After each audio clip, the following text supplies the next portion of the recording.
হয় নমস্কাৰ আৰু জোহাৰ মই সূৰ্যনাথ টুডু আদিবাসী চেঙেল অভিযান কোকৰাঝাৰ জিলা সভাপতি বিশেষকৈ আজি আমাৰ এঘণ্টীয়া ধৰ্ণা কাৰ্যসূচী ইয়াত আয়োজন কৰিছোঁ। আমাৰ এই ধৰ্ণাৰ উদ্দেশ্য তিনিখন দাবী আছে। প্ৰথম দাবী হ'ল আমি আদিবাসীসকল ভাৰতত থকা আদিবাসীসকলক আমি প্ৰকৃতিক পূজক চানা ধৰম কলম কট অতি সোনকালে আমাৰ পৃথক কলম কট প্ৰদান কৰি দিয়ে যেন। দ্বিতীয় হ'ল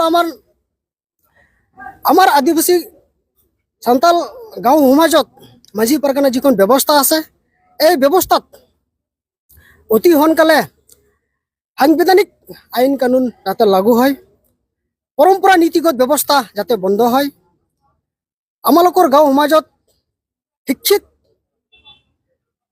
য'ত আইনী ব্যৱস্থা কানুন মাঝি পৰগনা ব্যৱস্থা যিহত বুজিব পাৰিব তেখেতসকলক মাঝি পৰগনা ব্যৱস্থা শাসন ব্যৱস্থাত থাকিব যাতে সাংবিধানিক লগতে সাংবিধানিক আইন কানুন আমাৰ সমাজত থাকিব লাগিব।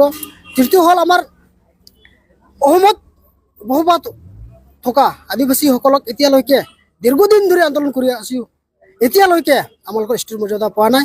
এই এছ টি মৰ্যাদা অতি সোনকালে অসমত থকা সান্তাল আদিবাসীসকলক অতি সোনকালে এই এছ টিৰ মৰ্যাদাটো প্ৰদান কৰিব লাগিব।